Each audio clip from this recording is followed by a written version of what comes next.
नमस्ते दोस्तों, मेरा नाम राजेश मिश्रा है और मेरे चैनल का नाम है मिश्रा जी एक नंबर प्रॉपर्टी वाले। हाँ, ये नाम थोड़ा सुन के ना हँसी सी आती है, लेकिन ये नाम रखा भी इसीलिए ताकि लोगों को एक बार में याद रहे। और दूसरा ये भी है कि मैं जिस भी कंपनी के साथ काम कर रहा हूँ, जिस भी मैं प्रोजेक्ट में काम कर रहा हूँ रियल इस्टेट में, उसमें ना मतलब आपको कोई लीगैलिटी का कोई इशू नहीं होगा, यानी फ्रॉड से दूर, ए सेफ़ चीज़ें।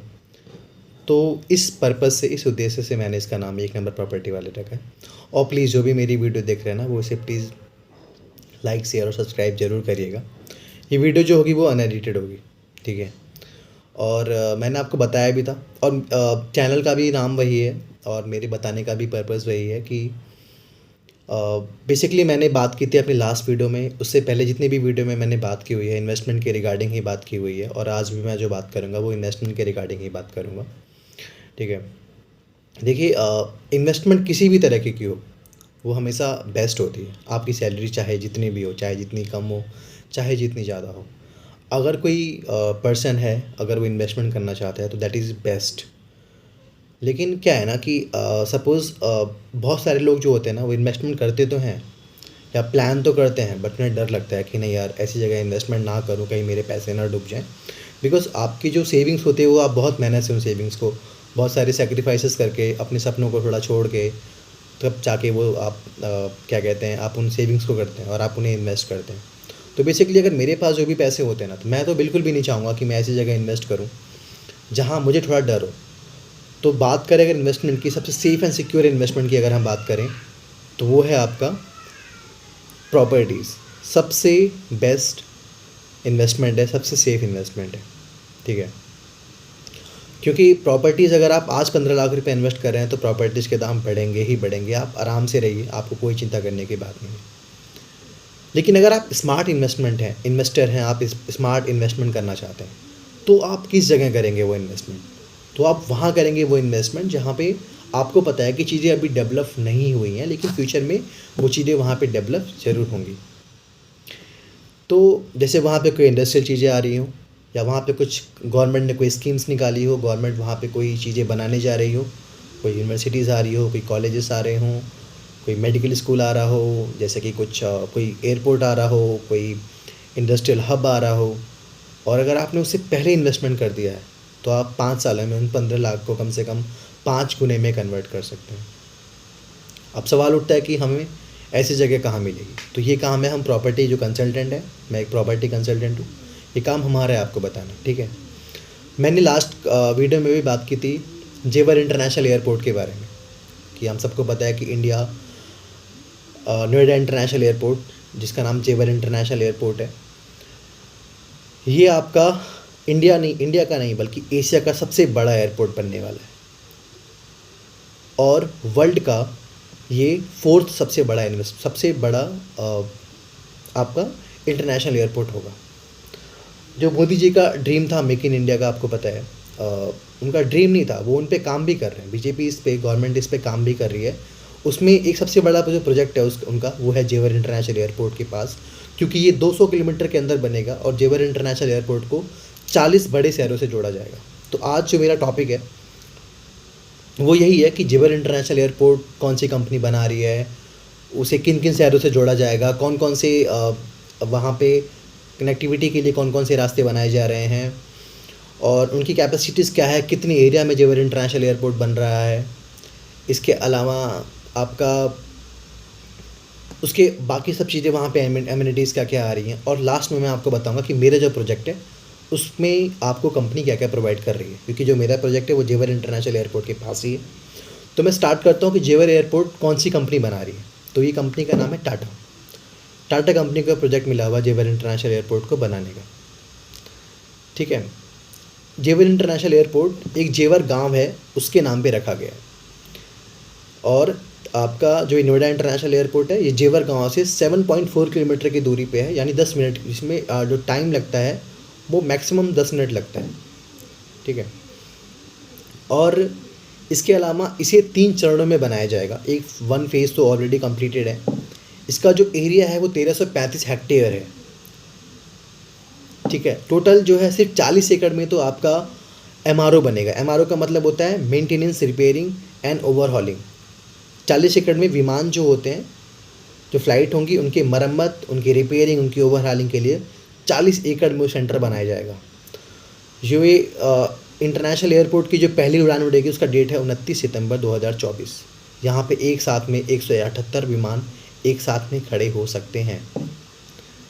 अब आप सोचिए सर कि कितना बेनिफिट है, कितना बड़ा एयरपोर्ट बनेगा वो। सिर्फ इंटरनेशनल एयरपोर्ट के आसपास जो इंडस्ट्रीज़ होंगी, कॉलेजेस होंगे, यहाँ पे कितने एम्प्लॉयमेंट मिलेंगे उनकी बात अगर हम हटा दें तो सिर्फ नोएडा इंटरनेशनल एयरपोर्ट से प्रत्यक्ष और अप्रत्यक्ष यानी डायरेक्टली और इनडायरेक्टली रूप से कम 1 लाख से 1.25 लाख लोगों को एम्प्लॉयमेंट मिलेगा। तो आप मुझे बताइए कि जो 1.25 लाख लोग काम करेंगे, क्या वो दिल्ली एनसीआर से 90 किलोमीटर दूर जाएंगे? हालांकि कंपनी बना रहे, हालांकि मेट्रो कॉरिडोर बनेंगे। आईजीआई यानी इंदिरा गांधी एयरपोर्ट से जो डिस्टेंस है वो 70 किलोमीटर का है जेवर एयरपोर्ट का, जिसमें सिर्फ 1 घंटे लगेंगे अगर आप मेट्रो से जाएंगे तो। और मेट्रो भी बनेगी 30 से 35 महीने के अंदर वहाँ पे मेट्रो बन जाएगी। लेकिन लोग तो वहीं रहेंगे ना, जो ये एम्प्लॉयमेंट होंगे ये हर आपके पोस्ट पे होंगी, छोटे से लेके बड़े तक, तो लोग वहीं पे रहेंगे। अब आप सोचिए कि अगर आप आज इन्वेस्टमेंट कर ले रहे हैं ना तो ये पॉसिबल है, लेकिन आज के 4 साल के बाद आप इन्वेस्टमेंट वहाँ पे नहीं कर पाएंगे क्योंकि प्रॉपर्टीज़ के प्राइस बहुत ऊंचे पहुँच जाएंगे। अब मैं आपको बता देता हूँ कि जो जेवर इंटरनेशनल एयरपोर्ट है यानी जो नोएडा इंटरनेशनल एयरपोर्ट है उससे आसपास के जो शहर हैं कितने कितने दूर हैं। जो हमारा आईजीआई एयरपोर्ट है, इंदिरा गांधी एयरपोर्ट है, वो जेवर इंटरनेशनल एयरपोर्ट से 72 किलोमीटर दूर है। नोएडा से 40 किलोमीटर दूर है। ग्रेटर नोएडा से 28 किलोमीटर दूर है। आगरा से 130 किलोमीटर दूर है। फरीदाबाद से 40 किलोमीटर दूर है। गुड़गांव से 65 किलोमीटर दूर है। गाजियाबाद से 40 किलोमीटर दूर है। अलीगढ़ से 45 किलोमीटर दूर है। और बल्लभगढ़ से जो जेवर इंटरनेशनल एयरपोर्ट की दूरी है वो है 31 किलोमीटर। दादरी में मल्टी मॉडल लॉजिस्टिक हब बन रहा है 40 किलोमीटर, जिसकी डिस्टेंस जेवर से 40 किलोमीटर की है। जेवर एयरपोर्ट में टोटल 178 गांव आए थे जिन्हें खाली कराया गया था। 178 गांव आए थे जिन्हें खाली कराया गया था। इसके अलावा मैं आपको बता देता हूँ कि वहाँ पे 2023 यानी अगले साल 5 बड़ी कंपनियाँ आ रही हैं जो अपना उत्पादन स्टार्ट करेंगी। 5 बड़ी कंपनियाँ अगले साल में अपना उत्पादन स्टार्ट कर देंगी, जिनमें कम से कम 18 से 22 हज़ार लोगों को एम्प्लॉयमेंट मिलेगा। मैं बता देता हूँ आपको कि वो 5 कंपनियाँ जो है 5 कंपनियाँ हैं वो कौन कौन सी हैं। वीवो कंपनी आ रही है जो अपना उत्पादन अगले साल से स्टार्ट कर देंगी। 7,000 करोड़ का इन्वेस्टमेंट है, जिसमें कम से कम आपको 10 से 11 हज़ार लोगों को वहाँ पे एम्प्लॉयमेंट मिलेगा। अमेरिका की कंपनी है एवरी डेनिशन, जो अगले साल से वहाँ पे अपना उत्पादन स्टार्ट करेंगी। ये कंपनी फॉर्चून 500 में शामिल है। बेसिकली ये कंपनी जो है प्रोडक्शन किस चीज़ का करती है, फार्मास्यूटिकल्स का, ड्रग्स बनाती है, एग्रीकल्चर और फूड प्रोसेसिंग के लिए कंपनी के लिए जो पैकेजिंग बनती है ना, ये कंपनी बेसिकली वो बनाती है। इसके अलावा 3 भारतीय कंपनी है जो अपना उत्पादन अगले साल से स्टार्ट करेंगी, जैसे कि सूर्या ग्लोबल, बीकानेरी फूड्स और साची कंपनी। यानी अगले साल से ही 20,000 एम्प्लॉयमेंट वहाँ पे होंगी। और इन सब चीज़ों के अलावा यमुना अथॉरिटी ने खुद 2000 डोमेस्टिक भारतीय कंपनियों को वहाँ पे ज़मीन अलॉट की हुई है कि वो अपना वहाँ पे इंडस्ट्रीज़ बनाएंगे, वहाँ पे ऑफिसेज़ होंगे। तो देखिए ये सब चीज़ें इसलिए वहाँ पे आ रही हैं क्योंकि वहाँ पे जेवर इंटरनेशनल एयरपोर्ट बन रहा है। जो मोदी जी का जो सपना था मेक इन इंडिया का, वो सिर्फ सपना नहीं था, वो लोग इन पे काम कर रहे हैं। और इसका सबसे बड़ा एग्जांपल जेवर इंटरनेशनल एयरपोर्ट है। जो चीज़ें हम बाहर से मंगाते हैं, इंपोर्ट जो बाहर से जो चीज़ें हम इंपोर्ट करते हैं, वो इंडस्ट्रीज़ यहाँ बनेंगी, अपने ही देश में बनेंगी। जेवर इंटरनेशनल एयरपोर्ट को 40 शहरों से जोड़ा जा रहा है, 40 बड़े शहरों से जोड़ा जा रहा है। इसके लिए अभी से जिन सड़कों पे काम चल रहा है, जिन एक्सप्रेसवे पे काम चल रहा है, जिसमें से आपका FNG है, फरीदाबाद, नोएडा, गुड़गांव। इसके अलावा आपका DMIC है, दिल्ली मुंबई इंडस्ट्रियल कॉरिडोर। इसके अलावा पेरिफेरल एक्सप्रेसवे बनाए जा रहे हैं। आपको इंटरनेशनल एयरपोर्ट उन 40 बड़े शहरों से डायरेक्टली जुड़ेंगे। आप सोचिए वहाँ पे टोटल 21 यूनिवर्सिटीज़ बनेगी। इंडस्ट्री में आपको बता चुका हूँ वहाँ पे आपके हॉस्पिटल्स आएंगे, कॉलेजेस होंगे, एम्प्लॉयमेंट ऑब्वियसली वहाँ पे गवर्नमेंट भी अपनी तरफ से वहाँ पे एक प्रॉपरली गांव डेवलप करेगी, रेसिडेंशियल डेवलप करेगी।